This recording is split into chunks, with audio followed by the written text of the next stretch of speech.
Hi guys, welcome back to another video. Sorry for the late upload, but today I'll be cooking again. And it's my uncle's birthday, so I'll be cooking for him. We're gonna be delivering the food, like a delivery service. And today I'll be cooking basil pork, Thai style. You can easily use any other ingredients like chicken or beef, but I'm using pork today since that's his favorite meat, I'm pretty sure. So we're gonna be cooking that, and let's just get on with it. Oh, and yeah, I'll be serving this with rice, but the rice I'm gonna change.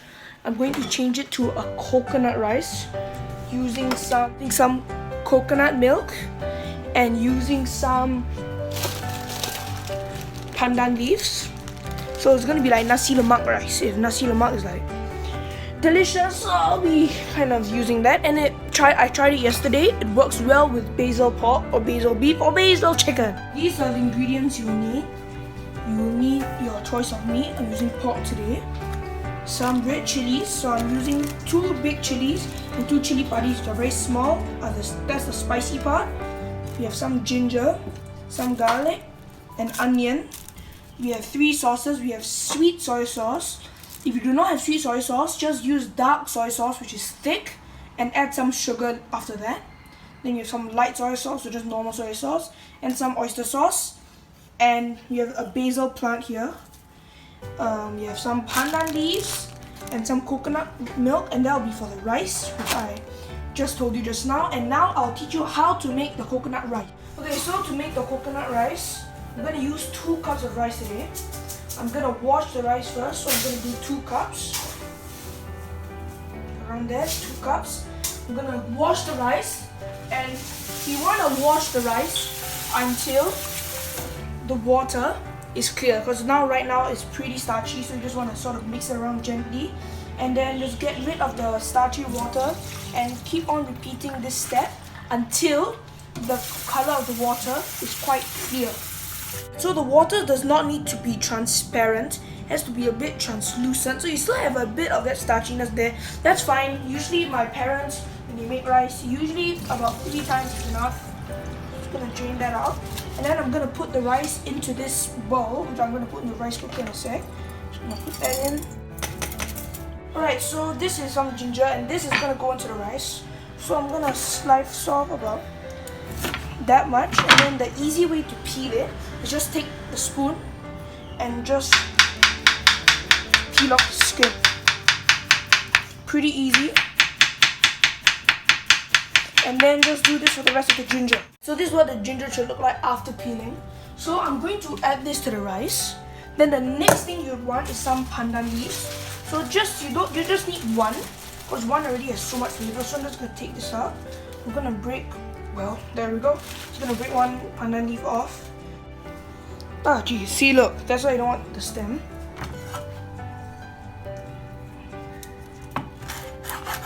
And then you just wanna wash it. Wash the pandan leaf to get all the chemicals or whatever people sprayed on it before. And then you just want to knot it. So just take this, the pandan leaf, and sort of like make a knot. Fold it and then cross it in. So just fold it like that. So I'll make a knot. Then you want to add this into the rice. So I'll fold it a bit so it fits into there. Okay? Alright, so now to get the coconut flavor, you need some coconut milk. And you want to add about 200 milliliters of water. This is for 2 cups.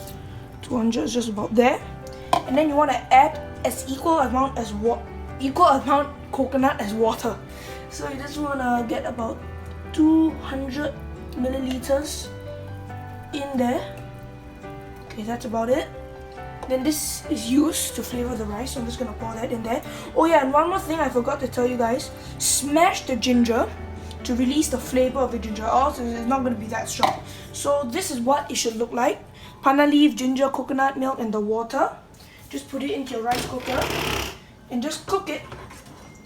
And this should have a very nice fragrance after that, and it should be good. Alright, so now it's time to chop the chili. So I'm just going to chop off the stem. And then to make this a bit easier to chop, you just want to flatten it, because since the chili is a bit curved. And then you just want to slice it horizontally. Just want to take this and slice it like that. Sort of slice it horizontally. Okay? And then you don't want to chop, you don't need to chop it so finely. You just need to chop it quite roughly. And to make sure that you're chopping safe, curl your fingers and then just slice. Because when you curl your fingers, the knife is hitting your knuckle, and there's no way it's gonna hit your finger. So just chop it, curl your fingers, make sure your thumb is behind.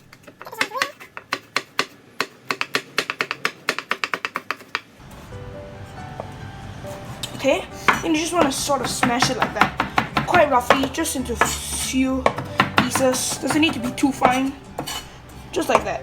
And then for the small chilies, you don't need to slice them in half or anything, but you just want to take off the stems and then just chop them like that. You don't need to cut them in half, just chop them normally. How you usually chop a chili, or you can just use a scissors if you don't want to mash it up too. Or you can just take a scissors and just chop it like that. For example, just take your scissors and go like that.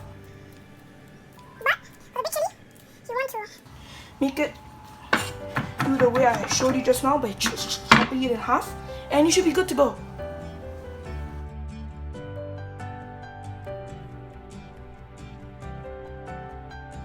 Alright, so now I'm gonna be making a fried egg, but not just any fried egg. It's more of the Asian style of a fried egg, which is sort of deep frying / shallow frying it. And I'm going to be using a wok, and if you're deep frying or shallow frying, make sure there's no wet things around it, or else the oil will pop and things are going to get bad. So just want to turn on the heat, and right away just add some oil, wait for the oil to be hot. Just a few glugs in there until there's a little pool. There we go. And then you just want to wait for the oil to be hot. In the meantime, you want to crack your egg into a little bowl. And you want to do this because you don't want it to be cracking here. And if your hands are wet, you might accidentally drop maybe some wet fingers. Drop some water in there or something. So, and it's also a bit safer. This will be very hot once you do it. So just pour it into a little bowl first, and then you'll drop it in once the oil is hot. Alright, so now the pan is getting quite hot. It doesn't need to be smoking hot, because if it's smoking hot, that's a bit too hot. So right now I just want to turn down the heat a little bit. You take your egg and you sort of drop it in. Sort of like you're making poached eggs. You drop your egg in like that. Egg yolk broke just a little bit, but that's fine. So what you want to do is just take some of the oil and sort of baste the egg. So basting means, what you do in basting is you just sort of pour the oil over the egg. I almost said pour the egg over the oil. Sort of just cook the top of the egg, and that looks pretty good. So I'm just going to remove this from the pan. Remove this from the pan into here. That's what sort of like an Asian deep fried egg looks like. Alright, so now the eggs are cooked. The oil, we're going to use the same oil so it doesn't go to waste. And the eggs still quite clean. So I'm going to add in the onions and chili. Oh wait, one more thing. Onion, chili, and since I'm a bit in a rush, I'm just going to use some pre-chopped garlic instead. Because chopping it, peeling it will take a long time, makes your fingers smell. Just going to use the rest of this garlic. And I'm just going to add in the onions and chili. Alright, just going to put that in. Onion, chili.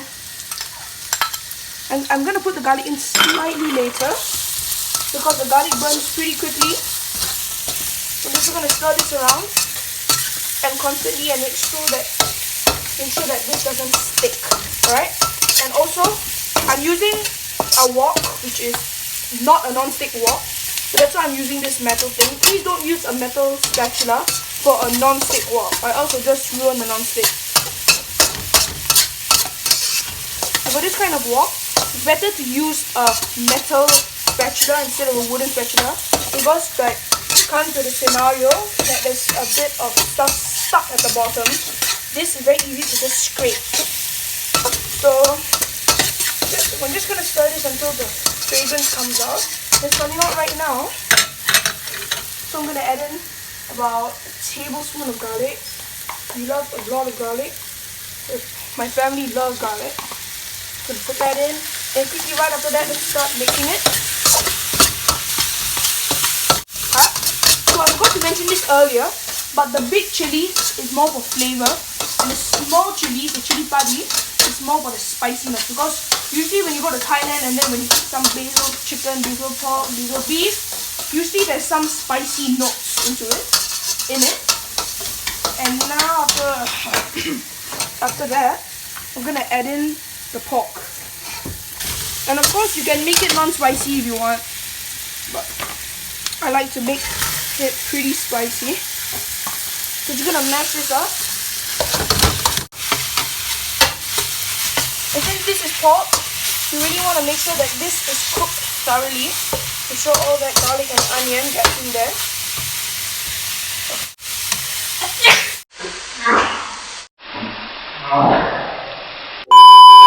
Okay, alright, now make sure the pork is cooked before you add the seasoning. Make sure all the pink bits are gone, and this works for chicken and beef as well. Now I'm going to add in all the sauces, okay? The first one you want to add is the sweet soy sauce. This is to get the color, okay? So I'm going to add the sweet soy sauce in. There. And then we want to add in a little bit of oyster sauce, not that much, just a bit. Got a tablespoon in there. Teaspoon. Because you don't want it to be too salty either. So now you can see that the color of the pork is becoming a bit darker.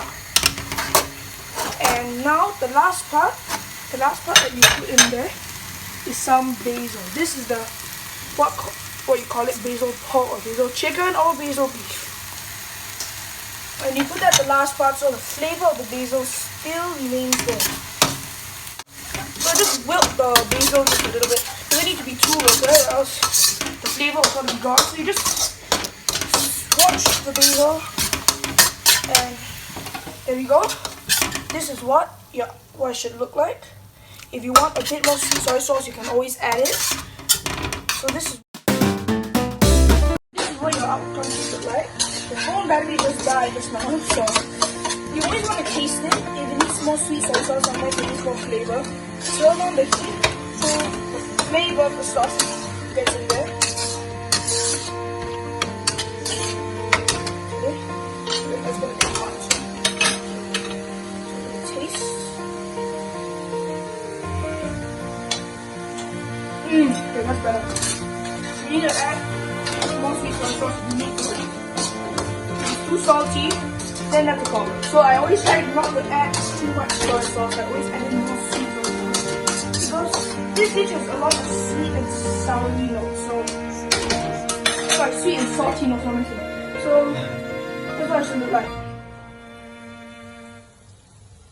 Right, so the rice is finished. Let's see the outcome. Ooh, it's pretty good. So right now, it's pretty hot. Yep, it smells very coconutty. I'm just gonna fluff it out a little bit. I was a bit worried it's gonna be too dry, but it's got coconut rice. It looks like, obviously you can smell it.